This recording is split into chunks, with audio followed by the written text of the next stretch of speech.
So how was camp? It was really fun. Yeah. Yeah. There's so much that happened. Thankfully, the guys, we didn't have any ovens. No concussions this year. Just a scare, but nothing serious. Of course it was Bella. She got crushed under a mattress, so it's fine. We played Guess the Liquid game. And The liquid? yeah, and they would throw liquid, like any liquid with us blindfolded. And he had a poncho on, and by the end of that day, I threw up twice. It was like fun drinks, like apple juice and stuff like that. But then there was like corn juice and beans and stuff. No, it was black bean juice. Bean juice? Bella Catalina brought hot dog costumes. I put one on for a while and we were just running around as hot dogs. A couple of our girls were hot dogs all week. Always gives you a little chuckle. So Who was dressed like a hot dog? I saw multiple yeah, people. Catalina and Bella brought hot dog costumes. And Haley took the third one that they had. They had an extra one just in Nice. case, I guess. And so I think they wore their hot dog costumes like at least 2 full days. The whole Seriously, time. like All day. just like sitting in the auditorium doing Yep. the Everything. rec games, Yep. all in the hot dog costume. Worshipping in the hot dog costume, everything. It was great.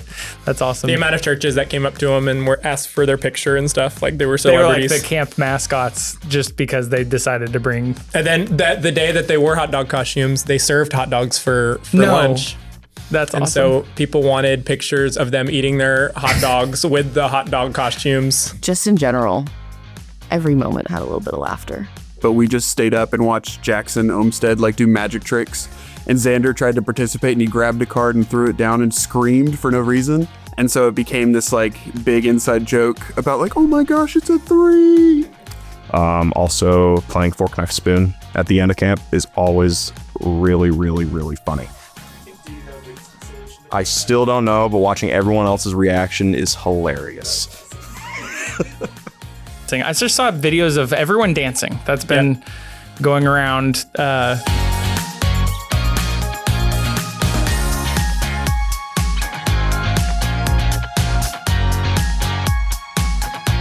Sniping was not allowed. Only volunteers are allowed to snipe with the cameras.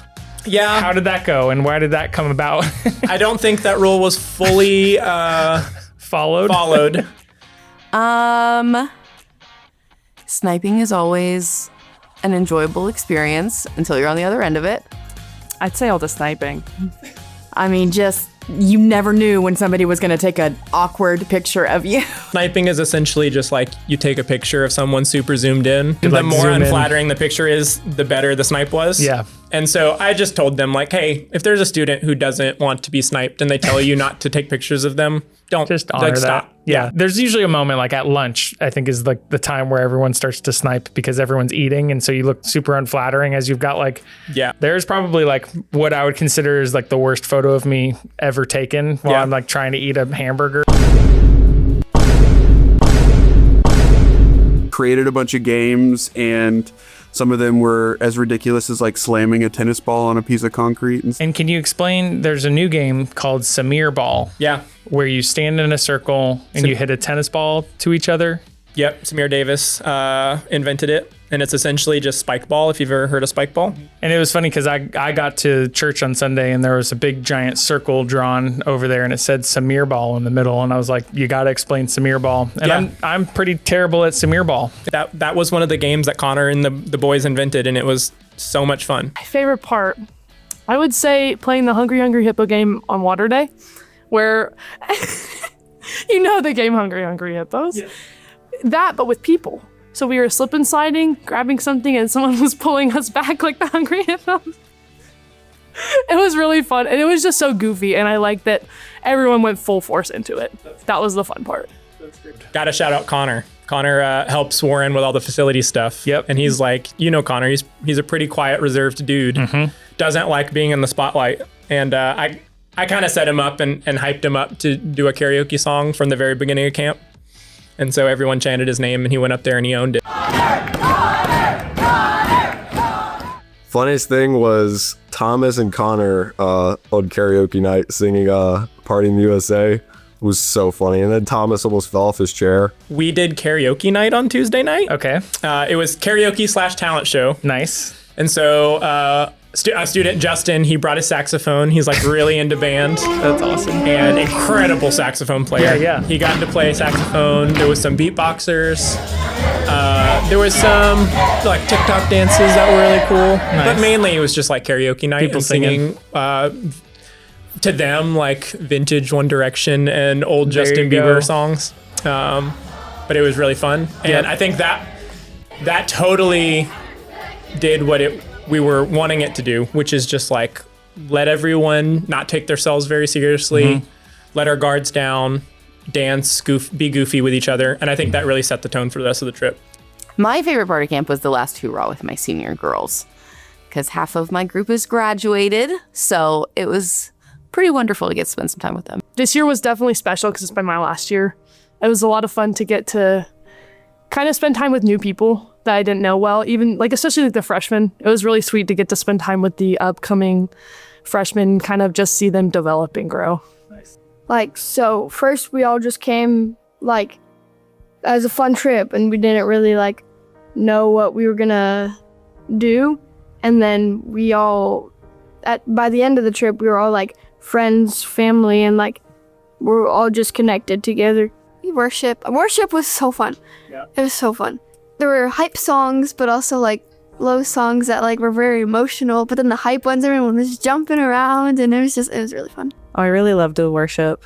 The worship and the sermons were really good. They just, they're really great reminders, but also really good things for the kids to learn if they're new in their walk with Jesus, or if they're even needing some more confirmation and things. But it was like, it really hit me as well. So I loved it. Definitely, I loved the small groups that I felt like I really got to connect with the girls and like get to know them on a personal level. So they definitely opened up and were willing to be vulnerable with us. Well, we had one girl that was bubbly and happy and energetic the whole time.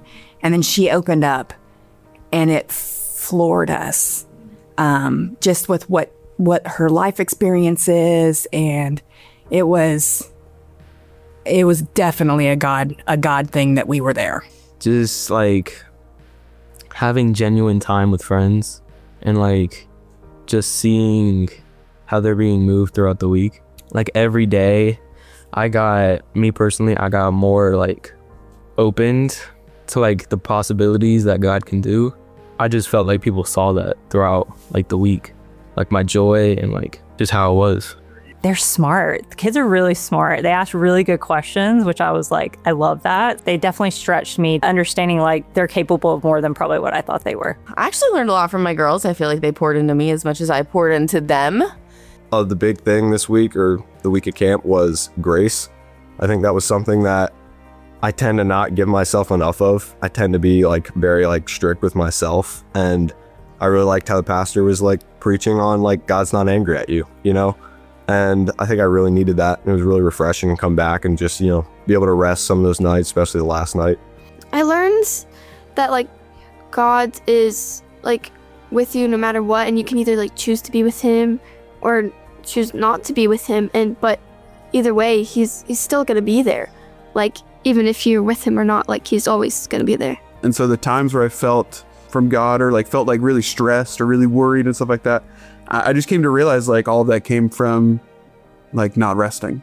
The rest that your spirit requires can only come from the Lord. And so like that's why the quiet times were so special. That's why like worship was so special. And like carving out 5 days to only focus on God was really, really awesome. I would say I learned a lot about introspection, like looking into myself and kind of seeing what the Lord needs for me to surrender for him to be able to like do a better work in me and kind of grow me, because surrender is just a really big part of faith. And I think I learned a lot about that. Favorite part, probably the quiet time. Just, you know, there's a lot of noise, you know what I mean? But like having like time set apart to go outside and just sit under a tree and talk to God and not be rushed is really nice. I had the juniors and senior boys with Thomas, and my favorite part was watching them grow a lot more as brothers. Even coming back, we still have a group chat going. We're doing a challenge where we're writing out scripture to retain it more, and it's really cool to see them actively doing it after camp. and just straight up told him, like, Malachi, I think you're the smallest kid on this trip, but you by far have the boldest courage and faith. And like, he was so good at leading that the student life staff were pulling him aside to go like hype up another church group that was completely unrelated to us. All of these like inside jokes and bonding together and, emotional moments and time away spent in scripture, listening and worshiping, all of that stuff. It's like, what's the sum total benefit for the youth group? Like, well, I led the seniors and junior guys with Josh Corley. And all the guys we would have like life group time, which is essentially just small groups. We'd do Bible study. And a lot of them were telling me toward the end of the trip, like, man, I didn't realize how much it filled me up to sit underneath a tree and to read my Bible and to pray. And my like challenge to them was like, we have trees here in Woodstock. And I think sometimes everyone's heard about like the Camp High. We always talk about the Camp High. And I just wanted to make sure the students know that the Camp High is real, but it's not about the location, it's about the intention. And so regardless of if we're in Woodstock or if we're at Lee, the reason that we feel so close to God at the end of camp isn't because we went somewhere. It's because we set apart 2 nights to worship, and we set apart small group time to talk with our brothers and sisters, and we set apart quiet time to go sit under a tree and pray. And so just making sure they knew that they can come home and they can go sit under a tree and do Bible study still. If someone's never been to camp, what would you tell them? They should definitely go because you get to meet new people, make new friends, and always get to grow closer with God. To grow closer with God that any chance you have. Plant your seed in good soil and cultivate. I would tell them it's a place to get closer with the Lord and just to like feel his presence while you're there, and just to like, it's a chance to say yes to him. I think it's easy to, get intimidated with like, the sheer amount of high schoolers going into camp, and there's a lot of people you don't know, and like it's new to go in a dorm and like live sort of differently, but it really is like not a burden when you're with people every day. And it's like being in a dorm by yourself is a small part of the night, and then you're with people the whole day, and there's a lot of fellowship, and it's really nice to have that fellowship. So it's definitely worth it. It's been worth it. That's my 3rd year going. It's been worth it every year.